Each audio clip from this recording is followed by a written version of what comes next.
नमस्कार दोस्तों, एजुकेशन 24 में आपका स्वागत है। दोस्तों आज का वीडियो बहुत ही खास होने वाला है क्योंकि आज के इस वीडियो में आपको बीए फर्स्ट ईयर के फर्स्ट सेमेस्टर में आपका सब्जेक्ट सोशोलॉजी यानी कि समाजशास्त्र, उसके अंदर कौन कौन से क्वेश्चन आने वाले हैं, इस वीडियो के अंदर मैं आपको आने वाले क्वेश्चन के बारे में बताऊंगा। तो आप इस वीडियो को पूरा अंत तक जरूर देखिएगा क्योंकि इस वीडियो से आपको बहुत कुछ सीखने को मिलेगा जो कि बीए एग्जाम में काम करेगा। तो आइए देर न करते हुए वीडियो को शुरू करते हैं। और बीए फर्स्ट ईयर के फर्स्ट सेमेस्टर में आपको सब्जेक्ट सोशोलॉजी यानी कि समाजशास्त्र, उसके अंदर जो भी क्वेश्चन आने वाले हैं उन आने वाले क्वेश्चन के बारे में जानते हैं। दोस्तों आगे बढ़ने से पहले मैं आपको एक बता दूं कि इस वीडियो के अंदर मैं आपको अति लघु उत्तरीय प्रश्न, लघु उत्तरीय प्रश्न, दीर्घ उत्तरीय प्रश्न, तीनों तरह के प्रश्नों के बारे में बताऊंगा। तो आप इस वीडियो को स्किप किए बिना पूरा देखिएगा ताकि आपको तीनों तरह के प्रश्नों के बारे में पता चल सके। तो आइए तो देर न करते हुए वीडियो को शुरू करते हैं। और सबसे पहले हम लोग अति लघु उत्तरीय प्रश्नों के बारे में जानते हैं। तो यहाँ पर दोस्तों अति लघु उत्तरीय प्रश्नों में पहले प्रश्न की बात की है तो यहाँ पर दोस्तों आपका पहला प्रश्न दिया हुआ है, सोरोकिन ने गतिशीलता को किस प्रकार परिभाषित किया है। यहाँ पर दोस्तों पहला क्वेश्चन कह रहा है कि जो सोरोकिन है, सोरोकिन ने गतिशीलता को किस प्रकार परिभाषित किया है। यहाँ पर दोस्तों आपको बताना है कि सोरोकिन ने गतिशीलता को किस प्रकार परिभाषित किया है।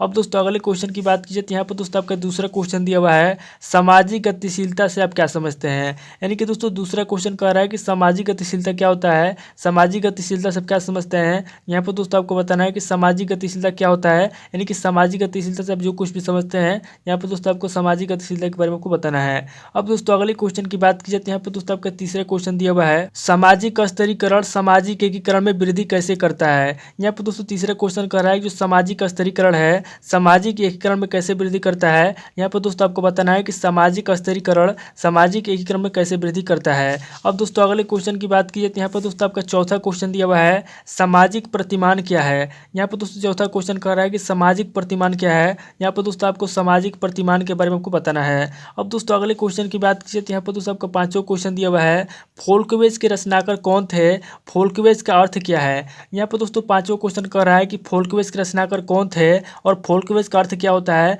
यहाँ पर दोस्तों आपको पांचवें क्वेश्चन के अंदर फोल्कवेज के रचनाकार का नाम बताना है और फोल्कवेज का अर्थ बताना है। अब दोस्तों अगले क्वेश्चन की बात की तो यहाँ पर दोस्तों आपका छठा क्वेश्चन दिया हुआ है, भूमिका को परिभाषित कीजिए। यानी कि जो भूमिका होता है, भूमिका किसे कहते हैं। यहाँ पर दोस्तों आपको भूमिका को परिभाषित करना है यानी कि भूमिका की परिभाषा लिखना है। अब दोस्तों अगले क्वेश्चन की बात कीजिए तो यहाँ पर दोस्तों आपका सातवां क्वेश्चन दिया हुआ है, सामाजिक परिस्थिति क्या है। यहाँ पर दोस्तों आपको सातवें क्वेश्चन के अंदर बताना है कि सामाजिक परिस्थिति क्या है, यानी कि सामाजिक परिस्थिति के बारे में आपको बताना है। अब दोस्तों अगले क्वेश्चन की बात की जाए तो यहाँ पर दोस्तों आपका आठवां क्वेश्चन दिया हुआ है, पर संस्कृति ग्रहण किसे कहते हैं। आठवां क्वेश्चन कह रहा है कि पर संस्कृति ग्रहण क्या होता है। यहाँ पर दोस्तों आपको आठवें क्वेश्चन के अंदर पर संस्कृति ग्रहण के बारे में आपको बताना है। अब दोस्तों अगले क्वेश्चन की बात की जाए तो यहाँ पर दोस्तों आपका नौवां क्वेश्चन दिया हुआ है, संस्कृति और सभ्यता में चार अंतर लिखिए। यानी कि जो संस्कृति होता है और जो सभ्यता होता है, संस्कृति और सभ्यता में क्या अंतर होता है। यहाँ पर दोस्तों आपको संस्कृति और सभ्यता में चार अंतर आपको बताना है। अब दोस्तों अगले क्वेश्चन की बात कीजिए तो यहाँ पर दोस्तों आपका 10वां क्वेश्चन दिया हुआ है, धर्म को परिभाषित कीजिए।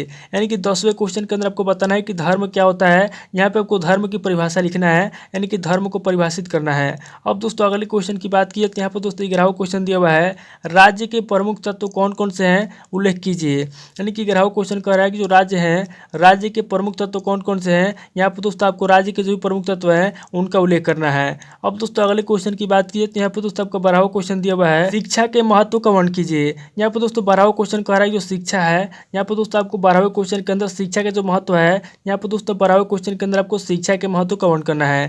दोस्तों ये टोटल आपके 12 क्वेश्चन होंगे जो कि आपके अति लघु उत्तरीय प्रश्न पूछे जाएंगे। अब दोस्तों आगे हम लोग लघु उत्तरीय प्रश्नों के बारे में जानेंगे। यहाँ पर दोस्तों लघु उत्तरीय प्रश्नों में पहले प्रश्न की बात की जाए तो यहाँ पर दोस्तों आपका पहला प्रश्न दिया हुआ है, क्षैतिज गतिशीलता क्या है। यहाँ पर दोस्तों आपको पहले प्रश्न के अंदर बताना है कि क्षैतिज गतिशीलता क्या है। यहाँ पर दोस्तों आपको क्षैतिज गतिशीलता के बारे में आपको बताना है। अब दोस्तों अगले क्वेश्चन की बात की तो यहाँ पर दोस्तों आपका दूसरा क्वेश्चन दिया हुआ है, अस्तरीकरण एवं विभेदीकरण में अंतर स्पष्ट कीजिए। यानी कि दूसरा क्वेश्चन कह रहा है कि जो अस्तरीकरण होता है और जो विभेदीकरण होता है इन दोनों में क्या अंतर होता है। यहाँ पर दोस्तों आपको दूसरे क्वेश्चन के अंदर अस्तरीकरण एवं विभेदीकरण में अंतर स्पष्ट करना है। अब दोस्तों अगले क्वेश्चन की बात कीजिए तो यहाँ पर दोस्तों आपका तीसरा क्वेश्चन दिया हुआ है, जनरीतियों और रूढ़ियों का सामाजिक महत्व बताइए। यहाँ पर दोस्तों तीसरा क्वेश्चन कह रहा है कि जनरीतियाँ होती है और जो रूढ़ियाँ होती है। यहाँ पर दोस्तों आपको तीसरे क्वेश्चन के अंदर जनरीतियों और रूढ़ियों का सामाजिक महत्व बताना है। यानी कि जनरीतियों और रूढ़ियों का सामाजिक महत्व क्या है। यहाँ पर दोस्तों आपको जनरीतियों और रूढ़ियों का सामाजिक महत्व बताना है। अब दोस्तों अगले क्वेश्चन की बात कीजिए तो यहाँ पर दोस्तों आपका चौथा क्वेश्चन दिया हुआ है, लोकाचार का अर्थ एवं परिभाषा दीजिए। यानी कि चौथा क्वेश्चन कह रहा है कि लोकाचार का अर्थ क्या होता है। यहाँ पर दोस्तों आपको लोकाचार का अर्थ बताना है और लोकाचार की परिभाषा देना है। अब दोस्तों अगले क्वेश्चन की बात कीजिए तो यहाँ पर दोस्तों आपका पांचवा क्वेश्चन दिया हुआ है, अर्जित परिस्थिति क्या है विश्लेषित कीजिए।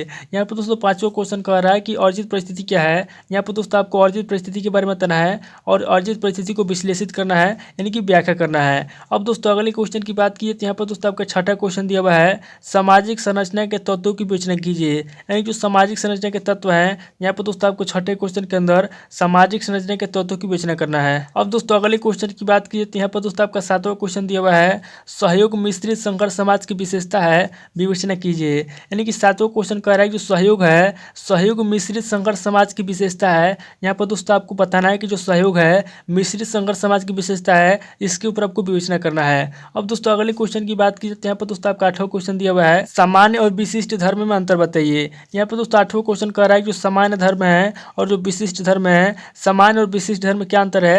यहाँ पर दोस्तों आपको आठवें क्वेश्चन के अंदर सामान्य और विशिष्ट धर्म में अंतर बताना है। अब दोस्तों अगले क्वेश्चन की बात कीजिए तो यहाँ पर दोस्तों आपका नौवां क्वेश्चन दिया हुआ है, विवाह के सामाजिक कार्य कौन कौन से हैं। यहाँ पर दोस्तों नौवां क्वेश्चन कह रहा है कि जो विवाह होता है, विवाह के सामाजिक कार्य कौन कौन से हैं। यहाँ पर दोस्तों आपको नौवें क्वेश्चन के अंदर विवाह के सामाजिक कार्य बताना है। अब दोस्तों अगले क्वेश्चन की बात कीजिए तो यहाँ पर दोस्तों आपका 10वां क्वेश्चन दिया हुआ है, द्वितीयक समूह की विशेषताएं बताइए। यानी कि जो द्वितीयक समूह होता है, यहाँ पर दोस्तों आपको 10वें क्वेश्चन के अंदर द्वितीयक समूह की विशेषताएं बताना है। दोस्तों टोटल आपके 10 क्वेश्चन हो गए जो कि आपके लघु उत्तरीय प्रश्न पूछ जाएंगे।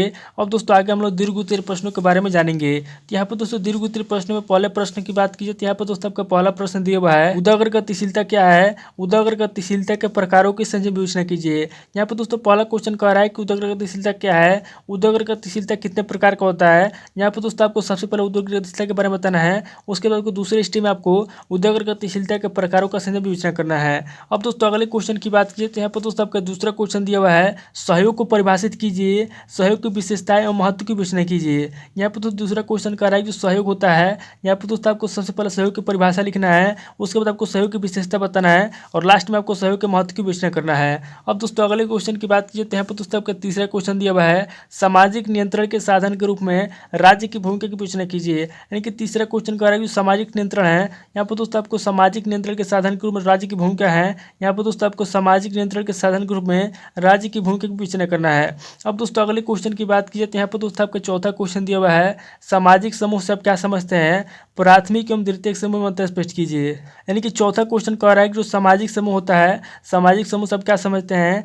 प्राथमिक एवं द्वितीयक समूह में क्या अंतर होता है। यहाँ पर दोस्तों आपको प्राथमिक एवं द्वितीयक समूह में अंतर स्पष्ट करना है। अब दोस्तों अगले क्वेश्चन की बात की तो यहाँ पर दोस्तों आपका पांचवा क्वेश्चन दिया हुआ है, समाज सामाजिक संबंधों का जाल है, स्पष्ट कीजिए। यहाँ पर दोस्तों पांचवा क्वेश्चन कर रहा है कि जो समाज है, समाज सामाजिक संबंधों का जाल है, इस कथन क्या करना है, इस कथन को आपको स्पष्ट करना है। दोस्तों टोटल आपके 5 क्वेश्चन हो गए जो कि आपके दीर्घ उत्तरीय प्रश्न पूछे जाएंगे। दोस्तों इस वीडियो के अंदर मैं आपको अति लघु उत्तरीय प्रश्न, लघु उत्तरीय प्रश्न, दीर्घ उत्तरीय प्रश्न, तीनों तरह के प्रश्नों के बारे में बता दिया। आप इन तीनों तरह के प्रश्नों को नोट कर लीजिए और किस किताब से सीरीज मिलाकर के याद कर लीजिए। दोस्तों आज इस वीडियो को मैं पे स्किप करता हूँ, मिलता है आपसे नेक्स्ट वीडियो में। अगर आपको वीडियो अच्छा लगा तो वीडियो को लाइक कीजिए, शेयर कीजिए और कमेंट करके बताइए कि आपको नेक्स्ट वीडियो किस टॉपिक के ऊपर चाहिए। थैंक यू दोस्तों।